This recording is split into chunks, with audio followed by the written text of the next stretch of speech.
We are now live. We are now live. Thanks for tuning in. Thanks for tuning in to this car talk session. Man, we've been on a roll. We've been doing this for a little over a month. It started with actually, me and my guy Eric, aka E Vapors, just really going back and forth talking on Instagram Live about success, cars, money, motivation, ups, downs, wins, losses, and it just spiraled into something different. And we're just going to keep pushing the envelope. We thank all the past guests for being on. We thank all the future guests for being on. We got T.Marc is in here. T.Marc is in the building. We about to bring him on and let him tell us a little bit about his story. Of course, about Netflix fastest car. So let me jump in and add him on. Now, how I sound, guys? Do I sound good? I sound good? A little quick sound test.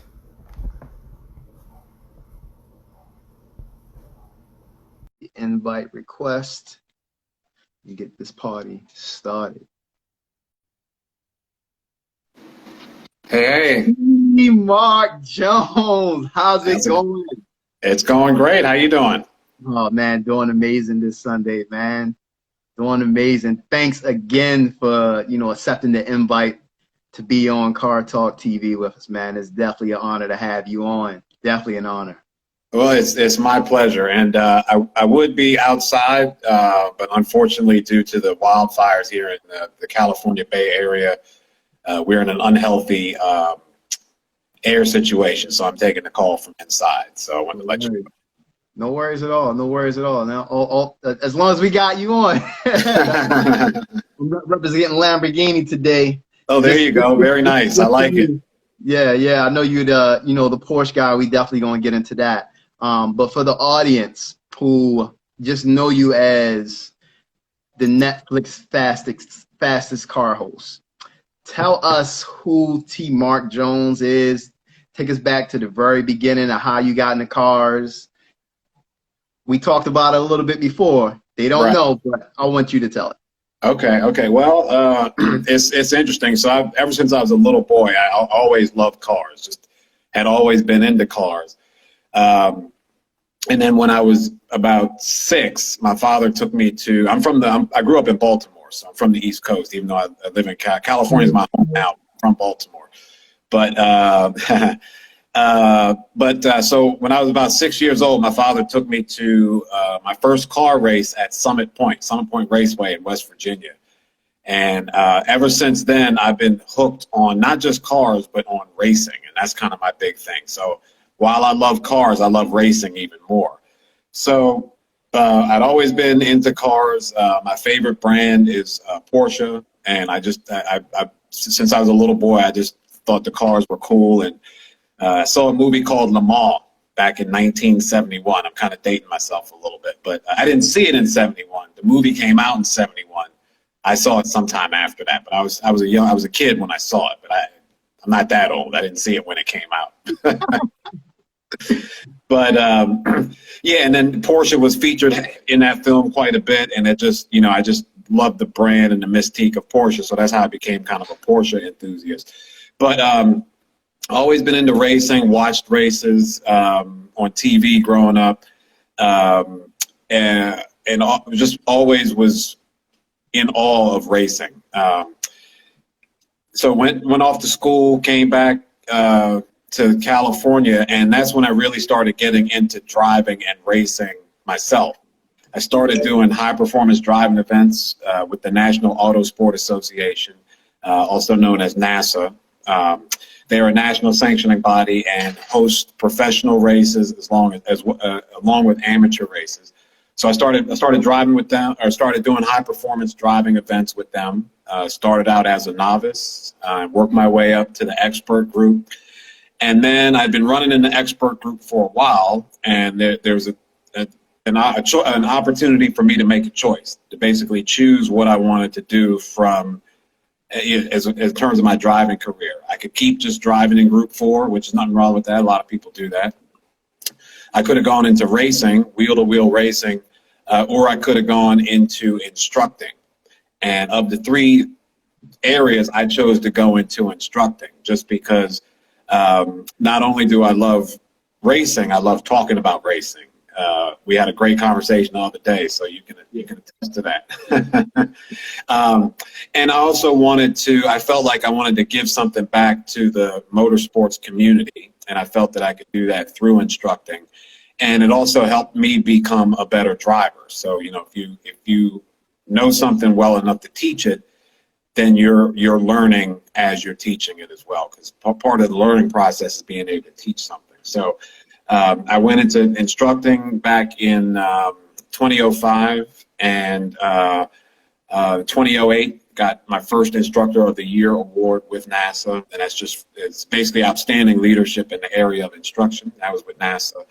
And then I won another award for outstanding leadership in instruction in 2015. So two-time award winner, which is very nice. Congrats. Yeah, thank you. And so it's interesting how I got involved with Netflix and got involved with Fastest Car. So this story is pretty interesting. The producers from Fastest Car contacted NASA and asked if NASA, National Auto Sports Association, they contacted the Southern California region and asked if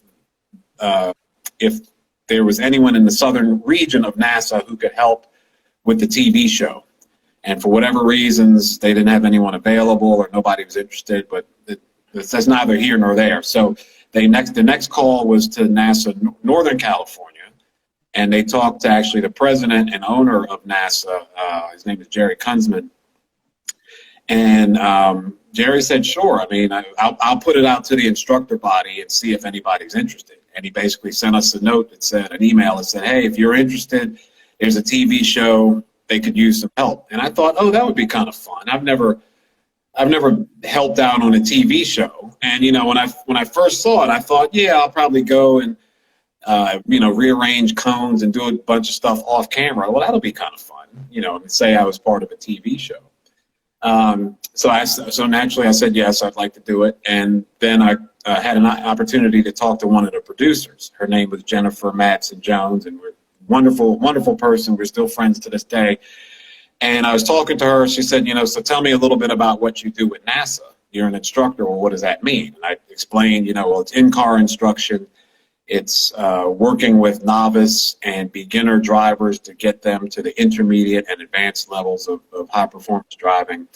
And in addition to the driving duties, the one-on-one instruction, I also handle the morning drivers meeting. So when students first arrive for the weekend's activity, the daily activities, Saturday and Sunday activities that comprise the weekend, I'm the first formal person they talk to. So I bring everyone in, explain the way the program will go through the flags, go through the various protocols and situations that might happen out on track, and what the students should do. So really, I'm the first person that they see, and I set the tone for their experience for that whole weekend.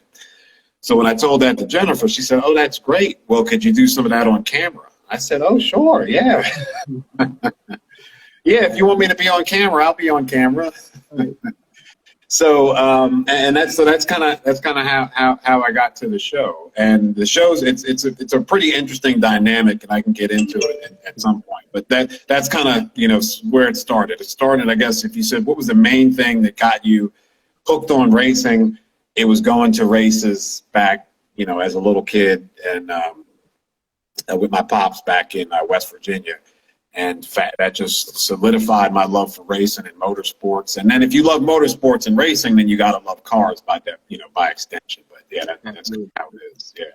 Absolutely. So I'm gonna get into the fastest car questions and dialogue in just a bit. But just to piggyback on your first dives into motorsports, what was your first vehicle that you ever owned? The first one I bought for myself? Yeah. Yep. Okay. So the first car I bought for myself was a 1995 Mitsubishi Eclipse Gsx. So it's a 2-liter turbo. I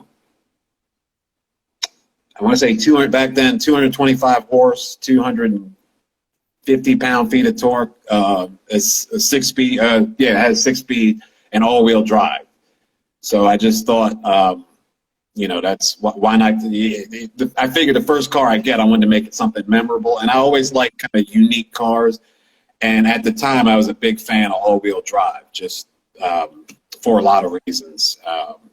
I like this goes back to racing. I like the Audi Quattro, and that was all-wheel drive.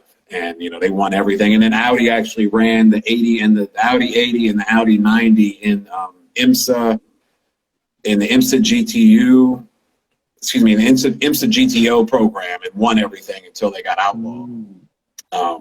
They also ran in the SCCA Trans Am series, but they had less success there. But so that kind of got me into all-wheel drive, and they didn't make an Audi that I could afford at the time, but I could afford a Mitsubishi. So. Gotcha. So with the Mitsubishi Eclipse that you had, obviously 200 horsepower was a lot of power back then. Just for an average, regular, street car production. Did you track that car at all? Did you race that car at all? Or was it, the cars down the line that you got into, that you actually got into the motorsports with the vehicles that you owned? Oh yeah, no, that one I took it out on track. So every car that I've owned, that I bought for myself, has been out on track. That's kind of a thing with me. So if I buy it, I'm gonna put it on the track. So yes, I did HPDE. Let's see, I got all the way up to group. I think I went from the beginner group and then got all the way up to the intermediate group in that car. So group 3 is what the intermediate group is with NASA. So yeah, I ran the car in high performance driving events for probably about 2 seasons. Okay, so you're talking about these groups. Now, bring me up to speed on the motorsport side, which I'm a novice at. Break down the groups, because you said, you went from group 1 all the way up to group 4. Let me know, as well as the audience know, the breakdown and the difference between the groups. Okay. Yes. So in the National Auto Sport Association, you have, these are school groups. HPDE stands for High Performance Driver Education. So these groups are set up for people to learn in a safe environment, to learn how to drive, basically learn high performance driving.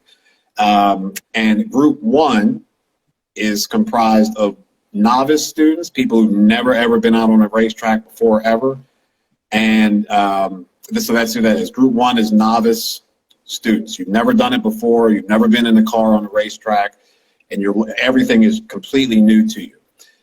Group 2, yes, yeah, and that's where everybody starts. If you've never been on it, doesn't matter how much you love cars. If you've never been on a road course, right. Because we have people who come from autocross or drag racing or go-karting who have previous experience, but we still like to have them start out in group 1. So that's what group 1 is, a novice group. Then group 2 is a beginner group. So, so typically you start in novice and you might do maybe a weekend event. And so now you have a couple of days of driving under your belt. You still have a lot that you haven't done yet. But group 2 is a good place for you to be, because you're in a beginner group. You're driving with people who are driving at about the same pace. And it's really a difference in the groups. It's the level of experience, but then the speed, just the pace that the cars are going. Now, these aren't races, but as you can probably imagine, the novice and beginner groups drive more slowly than the intermediate and advanced groups. So, okay, so group 2 would be beginner. HPDE 2 would be beginner group. HPDE 1 is novice, and then HPDE 3 is intermediate.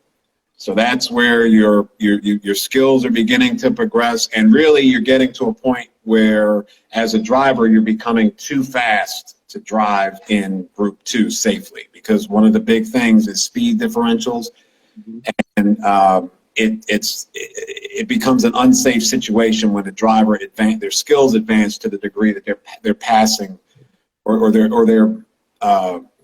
just their pace. The other students can no longer match their pace. So that's when we have a student move from group 2 to group 3, which is intermediate group.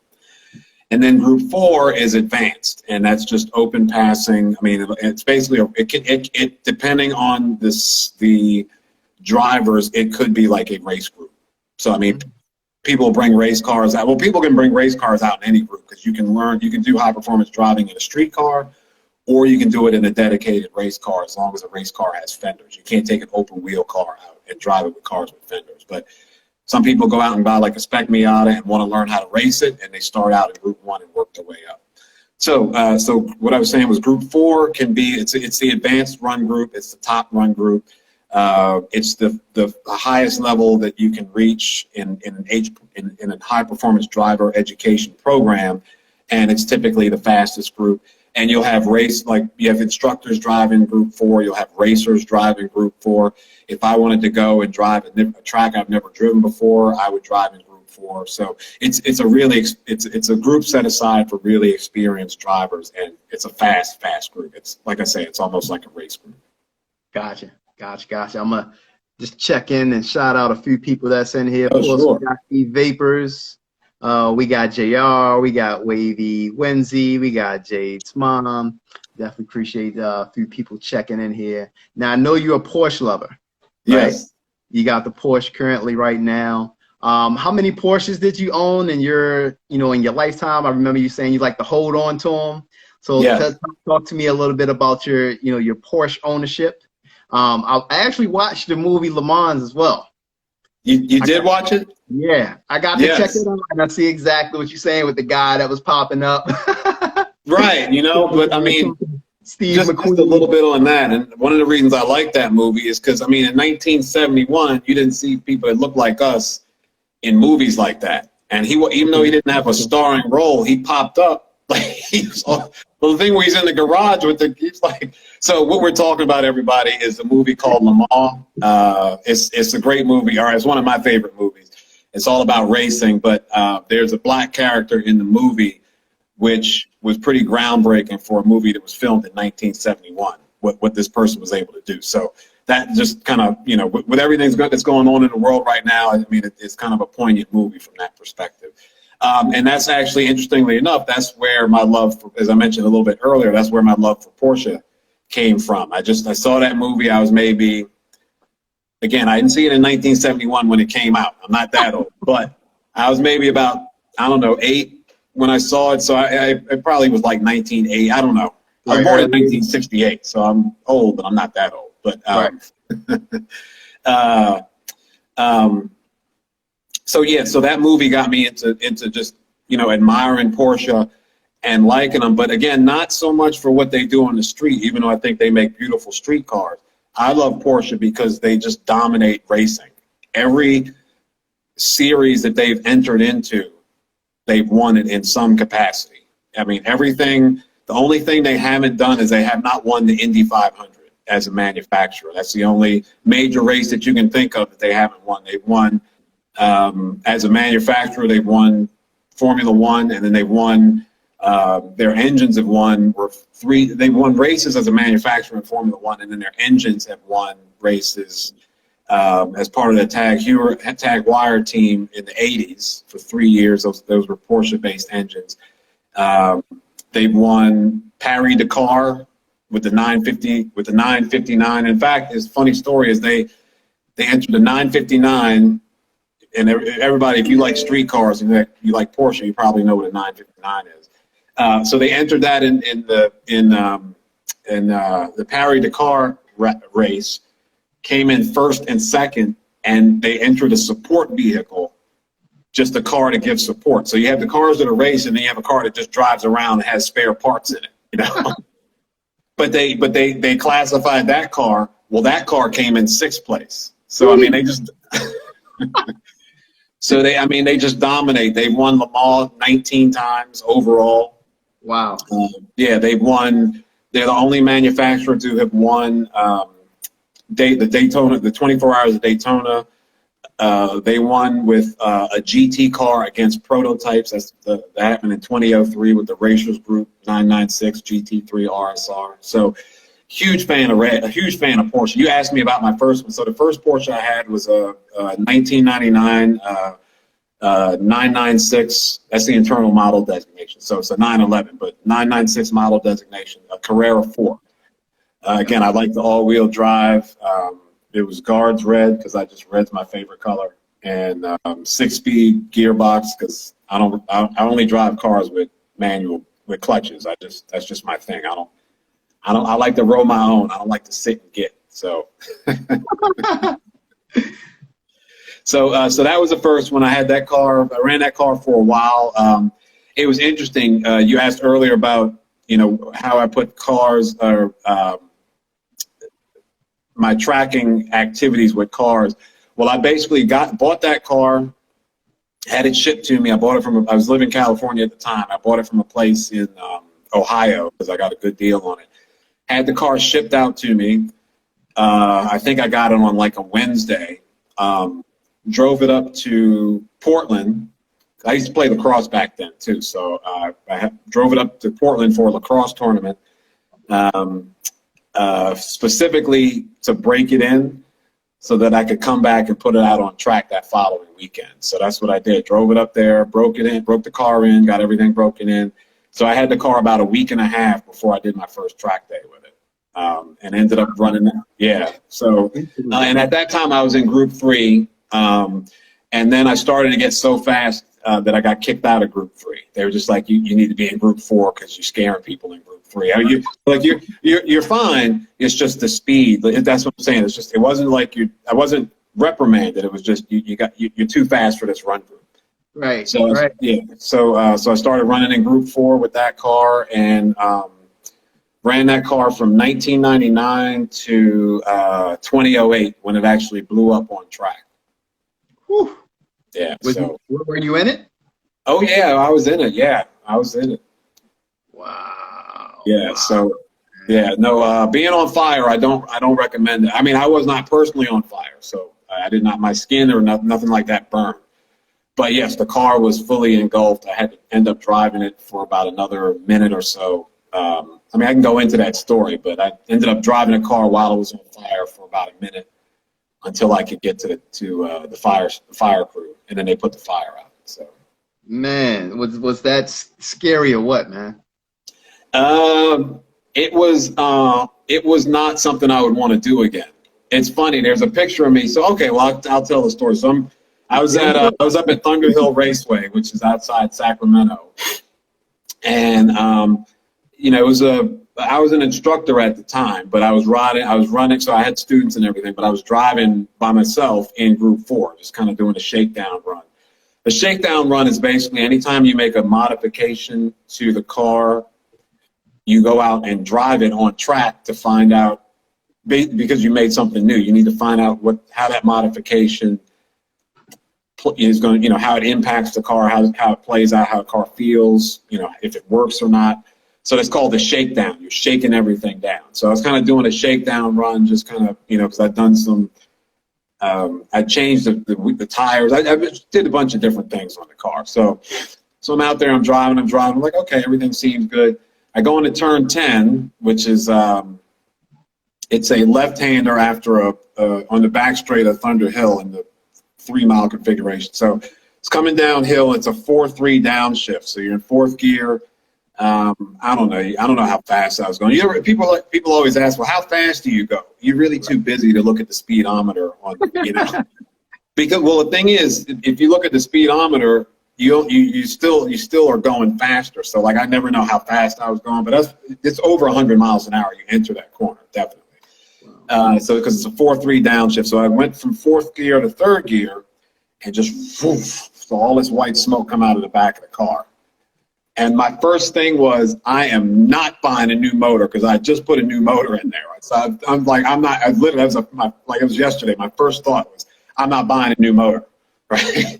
So that was in the turn. So I go into turn. I'm turning into turn 10. The motor lets go. There's white smoke everywhere, and then I get to turn 11. So it goes 10 and then 11 like that. So by the time I get to turn 11, I see like arms licking up like this from behind the spoiler.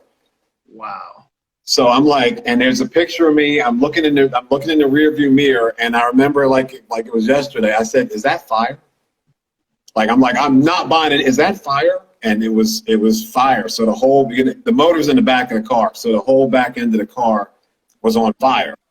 Now on a racetrack, you can't just pull over and get out. That creates an extreme dangerous situation. So if you ever watch racing, you see somebody has a problem, they'll continue to drive the car, even like if let's say they like have a flat tire, they don't just get out and walk away. They try to drive it as far as they can because it's not safe to just leave cars everywhere, especially if they're on fire. And then on that particular day, there's a huge windstorm.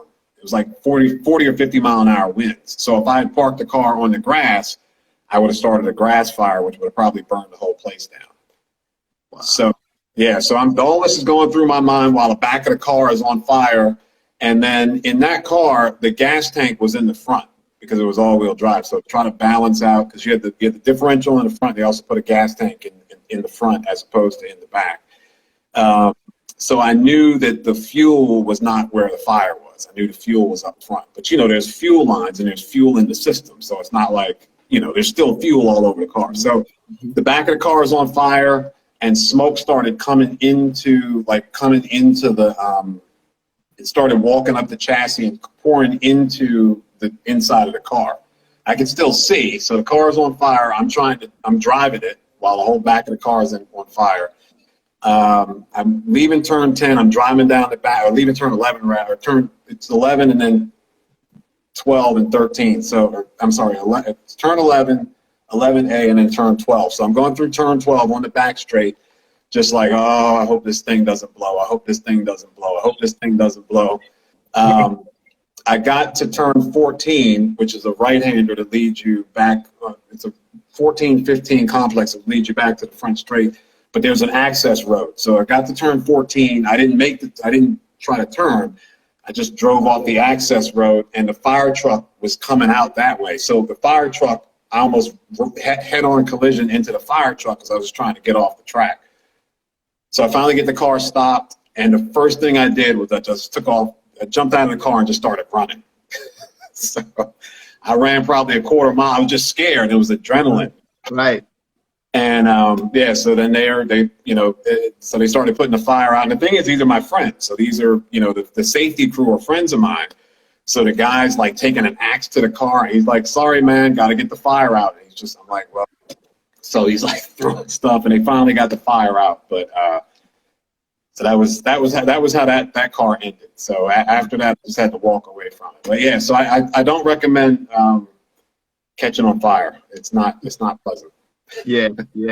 Thank God that you're still here, man. Yes, thank you. Super crazy.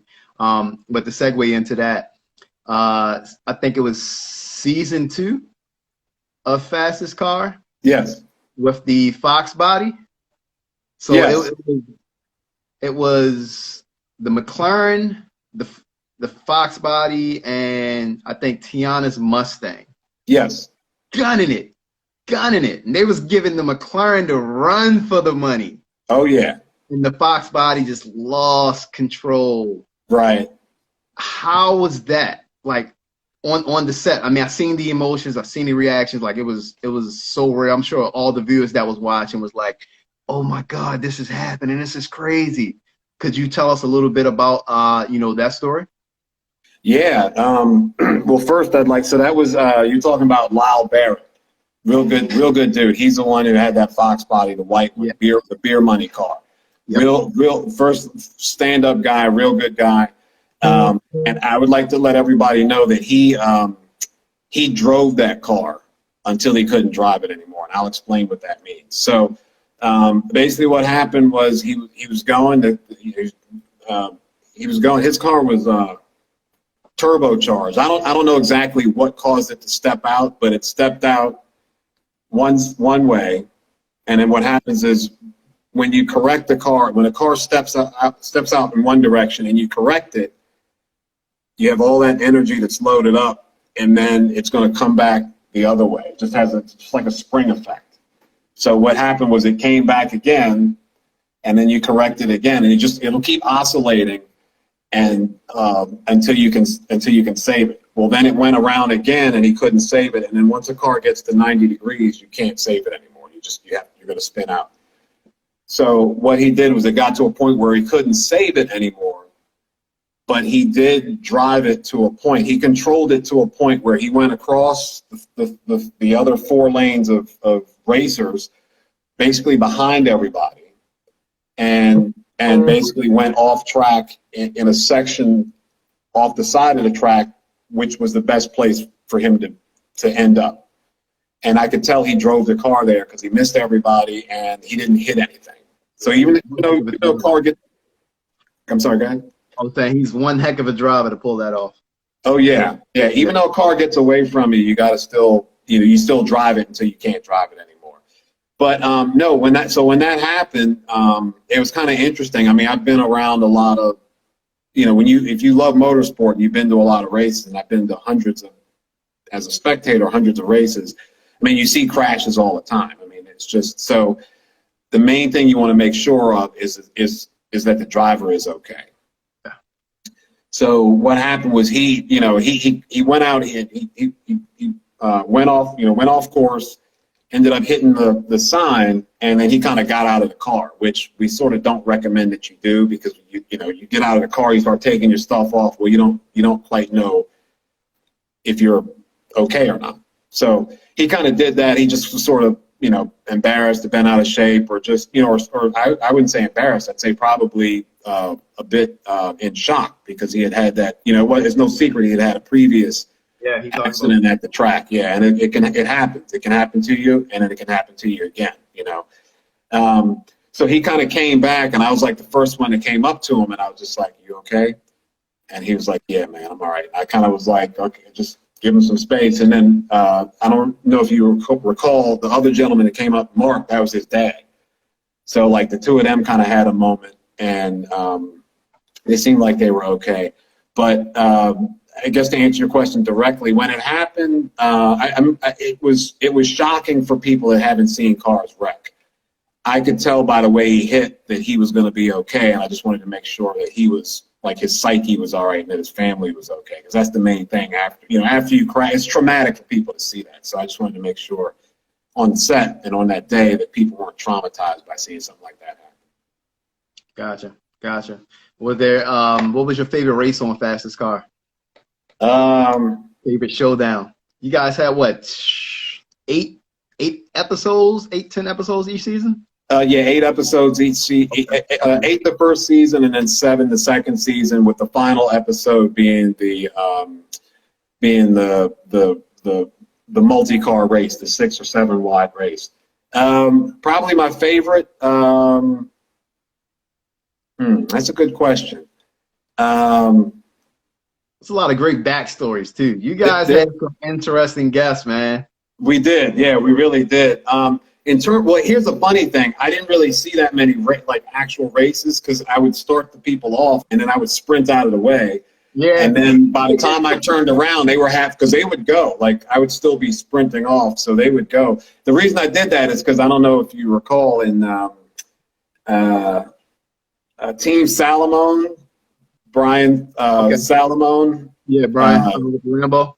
Yeah, well, he almost ran me down. So. Whoa, I didn't know. Oh, well, man. Yeah. So this is season 1, when he raced. He lost to the Camaro, the beige Camaro, not beige Camaro. No. He who did he lose to? He didn't make it to the finals. Anyway, he was trying to adjust his launch control, and he missed. Yep. Yeah, and he missed the timing on he missed the timing, or he was waiting for the launch control, and he misinterpreted how much time it would take from red to green, because the light would be red and then we'd make it green. And we did that because people were, racers were trying to, I'm plugging my phone. They were trying to time the lights, because, so many of them were drag racers. So we just went red, green. Well, he was just misinterpreted, got the timing wrong, and had the car in launch control mode, and took his foot off the brake to try to reset it, and the car just took off. So I was pointing to the thing, and I was I used to run backwards. I used to run backwards to get out of the way, and I just see him go.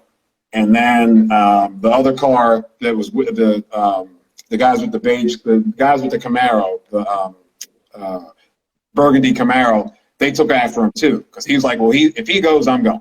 So they both take off running, and my back's turned to him. So I guess that was the most memorable race, because I almost got killed. So. Right. Yeah, that could have went so. That's crazy. That's crazy. So, you got a signature on the show, the crazy socks. Yes. You got the crazy socks. How did that come up about? Was that always your thing, or did you just do that for the show to stand out, to give it your signature? Yeah, I've always kind of liked to sort of do my own spin on things, I guess. Like masks, I like wearing these gaiters just because we got to wear masks now. So with the show, it was kind of like, yeah, I just wanted to have some fun with it. I figured I'd get crazy socks. I mean, I had always worn kind of interesting socks, and then I thought it'd be fun. I just thought it would be a fun gimmick on the show, and then people kind of picked up on it, and they started to get one for the final episode of season 2. I don't know if you noticed, but I got my face on the socks, so that's my face. Oh, I'm gonna have to go back and look at that. Yeah. Screenshot that one. Yes. Yeah, definitely. Cool. So, we heard a little bit about your backstory. We know that you moved from East Coast to West Coast, but you was into cars before you moved to West Coast. Yes. Was there any big difference between the car culture of East Coast to West Coast? Could you share a little bit about that? Oh yeah. So huge difference. Not knocking the East Coast car culture, because all car culture is cool. Having said that, it's just the West Coast. A lot of the innovation in road racing and hot rodding that comes from the West Coast for whatever reasons. I think it might be some of the military, because there are a lot of military bases out here. But like a lot of this was back. I moved out here back in the '90s, so back then it was a lot of sport compact car culture, and that was huge here. So people taking Japanese cars and modifying them in various ways. Well, a lot of that was based out here. Drifting in the United States got its foothold out here in California. So the car culture is interesting because there's a lot of originators out here. Road racing, which I love, kind of got it didn't get its start here, but a lot of the development of road racing as a discipline came from out here. You got the world-class tracks, Laguna Seca, Sonoma Raceway. Southern California, you had Riverside, which no longer exists, but then you have Willow Springs. So just a lot of contributions to the global car culture starts from California. And that's the biggest difference, kind of being out somewhere where you see it originate. Like in Baltimore, if somebody's like, I moved from the West Coast to the East Coast, what's different? Well, seafood and like the culture in Baltimore, that sort of thing. So you see, like that's where that originated. A lot of the prominent seafood dishes that we think of originated in Baltimore. Same thing with cars. A lot of the stuff that we see on cars, a lot of the stuff that the manufacturers do is in many ways based on the car trends that come out of California. Got it. So just to switch gears a little bit, still related to cars, but we heard your story of how you started from the bottom, in Baltimore with your first car, Eclipse, and worked your way up, moved to the West Coast, become an instructor, get on Netflix fastest car, which is amazing accomplishment. Thank you. To our viewers and our audience that's listening, that's looking to achieve that next goal in life, or to get that Porsche, or get that supercar, or maybe they want to become an instructor, get into motorsports, and race at a high level, or go to be in the Le Mans. What can you tell them?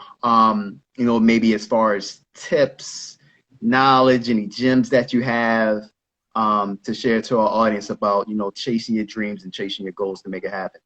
Oh, definitely. Well, the first is recognize that the goal, whatever dream or goal you have, is valid, and you should go after it. Like, I think that's the biggest thing. People are like, well, I want to do this, but I think I should do something else. No, if you love it, do it. Second, I'd invite anybody who has any questions about racing to hit me up. I'm real easy to find on social. I'm T.Marc Jones, so I'd be happy to answer any direct questions. But really, it's just go out and so a couple of things. Are you asking about someone who wants to, say, get their dream car? Or are you asking about someone who wants to get into racing, or both? I mean, either one. Okay. I mean, because it transcends, no matter what kind of car or what kind of goal you're trying to get. But, as far as like things that you did in your life that, that you wanted to manifest and get to that next level, I'm sure it can transcend to, some of the audience that's watching. Okay.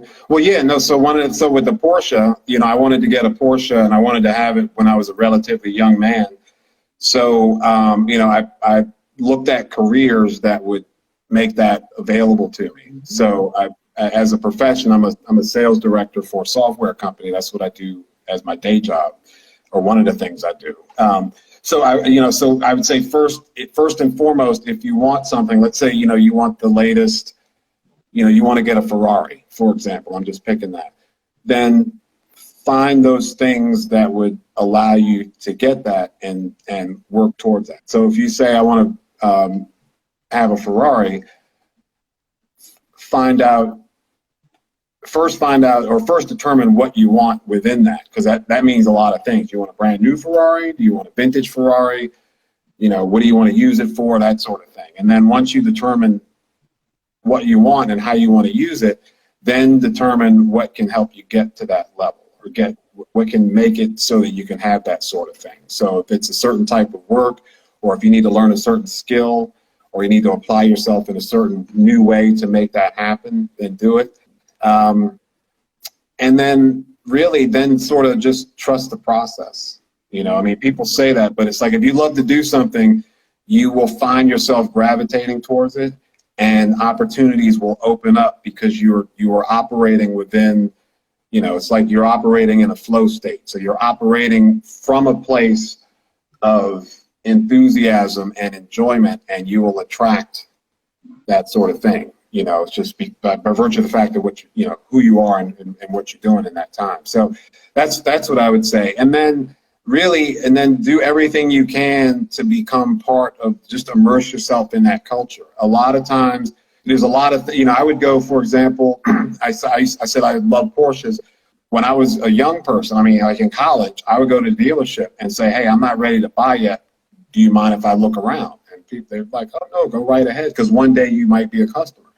So go into a Ferrari dealership, for example, and say, hey, today, no, I'm not. Don't waste people's time. Don't go and sit down and start talking numbers if you're not ready. But there's nothing wrong with that. You can go in. I'll be back. But hey, I love Ferrari. I'm going to get one day. I'd love to just look at the cars. Go to car museums. Now there's a lot more car shows. There's cars and coffee and caffeine and octane and all sorts of things like that. You can join chat groups. Like there's a lot for Porsche, for example, but there are those for Ferrari and every other make and mark that you can think of. Join those kinds of groups to learn more and more about the cars. If you want to get, I'd say just immerse yourself in it. So that's on kind of the dream car thing. And then for those people who say, you know what, I think driving a car on track would be great, but what kind of car should I get? Well, the car that you have right now should be suitable for it, as long as it's got to be properly maintained. That's the main thing. And you can't take a lifted truck or a lifted vehicle out to. You can't take any kind of lifted vehicle out on the track. So you could, like, if you had a Jeep that you put a 3-inch lift on, it's no longer suitable or safe to take out on a racetrack, unfortunately. Yeah. So unless you did it in such a way, but then I'm getting too far afield, so I just leave it at that. But a lot of people ask me, how do I get involved? Well, you can start with the car that you have, because remember, in Group 1, you're just learning, and the speeds are probably going to be what you encounter on the road anyway. So you're not going to be going any faster than you've driven the car before. It's just you'll be out on the racetrack. But again, your car, first and foremost, has to be properly maintained. Like if it's leaking oil or it's making noises or you got, your tires aren't straight, I mean, you have to make sure that's taken care of. But aside from that, that's how you get started. Just National Auto Sport Association, or if you just do HPDE, High Performance Driving Events, Driver Education, HPDE, in your area, you can find other groups that do stuff like that, because it's becoming a lot more popular now. People taking their regular cars out on track. And then once you do that, you can determine, hey, is this something I want to do? And if it is, you can say, well, I can keep taking this car to its lot, to keep using the car that I have, or I could look at getting a different kind of car, and then what kind of car is that? And then that puts you back into I want a Ferrari. Okay, well, we already talked about that. So they kind of, they're sort of, they can be considered or looked at as two sides of the same coin, so to speak. Cool. I hope I answered your question. Yeah, absolutely. I'm gonna just shout out a few more other people that tuned in. Zero, No Limit Eddie, No Limit Shay, and I think Journey was in and out of here. Thanks for tuning in. Outside of cars, what kind of hobbies are you into? Well, I like biking. Big. It's interesting. I've always liked bicycling. Yes. Okay. Gotcha. Yeah, bicycling. Yeah, one with the pedals. I always liked biking too as a kid. And it's kind of funny. I bought a few years back. I bought a hybrid bike. And I got it for urban riding. So I got it where I could ride it on the street. It has a little suspension fork in the front to keep, because in case I have to ride over curbs or construction or what have you. I just wanted a little bit beefier frame. And now I'm kind of getting into trail riding. So it's kind of cool taking that bike and sort of having it as a dual purpose type thing. So there's some trails up in a place called Novato, California. So I'm kind of getting big into biking. I think I may get another bike and then start doing cross country races. Well, that'd be dope. Yeah. Because my thing is, I like if I get something, I like seeing if I'm good at it. And really, the only thing to see if you're any good at anything is to do it in competition. So right now I'm kind of learning, getting my trail chops, and then whenever I get a new bike, I think I'll get a cross country race bike and then start doing cross country races. Question: are you on YouTube? You got a YouTube channel? I do have a YouTube channel. It's T.Marc Jones. Yeah, it's T.Marc Jones and Finesse Motorsports. I had put some old on-track activities there from when I was running the Mazda Speed 6, and I haven't. I'm sort of in between projects, so I hadn't really put up much content lately. I'm starting to get back into it. But yeah, it's T.Marc. It's on YouTube. T.Marc Jones and Finesse Motorsports. That's the motorsports brand. And if you go on there now, there's a bunch of track driving videos, mostly the Mazda Speed 6. I haven't done anything yet with the Porsche yet, the 718 yet. Gotcha. Yeah, I'm gonna go on there and definitely check them out and subscribe and check out and wait for your new uploads. We do have a couple questions. Okay. See, Vapor said, I need that Porsche. Yeah, he loves that Porsche. Zero No Limit Eddie said, what part of California are you in? Yeah, a place called Redwood City. So I'm in the Northern California, in the Bay Area. And the city is Redwood City. All right. Black Box 888. Yes, we're going to upload this video once it is done to YouTube.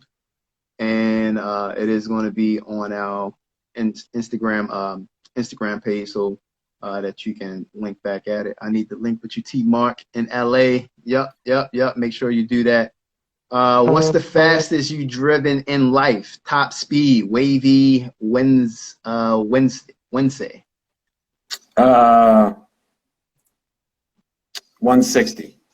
160. Yeah, that's pretty fast. What other questions we have? How is the car scene in the Bay Area? I'm not sure how far away you are in the Bay Area, if you know about the car scene, but if so, you can enlighten us. Oh yeah, no, I'm in the Bay Area. You are in the Bay Area. Okay. Yeah, I'm in the Bay Area. Yeah, no, the car scene is pretty amazing out here. There's everything that you can think of. You know, a lot of road racing. Actually, in Oakland, there's a lot of sideshows where people just go out and take their cars and do sideshows in the street. So that's like not so much now because of the pandemic, but I mean before then, that was kind of a cool thing. It's a very varied car culture. And everybody's supported. There's a lot of car shows here. And again, for me, there's so much racing heritage here with the 2 racetracks. So there's that piece. But, we have the Pebble Beach Concourse, which I highly recommend. And that's if you love old vintage cars. So vintage, Bentleys, vintage Rolls Royces, vintage Hispano Suizas, and, Packards and all sorts of stuff like that. I'd highly recommend that. But yeah, so the culture here is cool. I mean, it's very there's something for everybody out here for sure. Yeah, I just met a gentleman in person roughly about maybe a week ago, last weekend. I knew him from Facebook, but I seen him in person. It was like his face looks familiar. He's actually the guy who coordinates setting up the cars over at the what's the name of that event you just mentioned? The Pebble Beach Concourse. Yes, he's actually the coordinator that moves the cars around, keeps it nice, and he got a huge detailing company. And Lamborghini, they seen how good he was, and Lamborghini, Bentley, and all the big names started to reach out to him. So now he travels everywhere they go. He travels with them to keep the cars intact. Yep. Very cool. All right, so we're running out of time, but I do have one last question for you. Okay. What is next for T.Marc Jones? What's next for you? If you can give us, I know you might don't want to give us your whole plan, but if you can just drop us a little bit. Well, it's interesting. Just, so the current state of the world is kind of, cramped everybody's style. So, right. So I'm in the process. I'm looking for new opportunities. I do want to get back into racing. Actually, I'll probably get into time trialing. I had done that with the Mazda, and I'll probably get into that with the Porsche in 2021. I don't think I'm gonna do much for the remainder of this year. And then I'm looking for some more sponsorship, some more brand ambassadorship. I had been a brand ambassador with Shell for about 3 years, and then just as relationships go, that relationship ended. So I'm looking for new opportunities. And really just trying to keep out there. It's people say, "Oh wow, you did the Netflix thing. That was great." I'm like, "Yeah, it was overnight success after 25 years." So hard work pays off, man. Yeah. So I mean, yeah, and for me, so it's a lifestyle. That's you asked earlier. How people can achieve the things. We'll see it as a lifestyle. So whatever it is that you want, just see that as a lifestyle, and then begin to live your life according to that lifestyle. So for me, motorsports is a lifestyle. So, what can I do next? I'd like to get into some go-kart racing. I told you about the mountain bike racing. I think that'll be good because I think that'll help. It's funny because doing that, because I'm learning how to read trails and stuff like that. And, the bike that I have, I'm not so if you do mountain bike racing, I'm not the one jumping off cliffs and doing backflips in the air. I just have no interest in doing that. So that's not what I'm doing. I'm doing cross-country trail riding where it's like, okay, it's a relatively flat trail, but it's in the woods and it's 10 miles. That's what I like doing. So reading the trail is a lot like driving a car on track. You got to pick your line. You got to see that correlation there. Okay. Yeah, direct correlation. So it's kind of interesting. I talked about, you don't know something until you teach it. So now I'm applying what I know from road racing to trail riding, which is pretty interesting. So you asked, what's next? That's what's next. I think I'm gonna have a racing across the.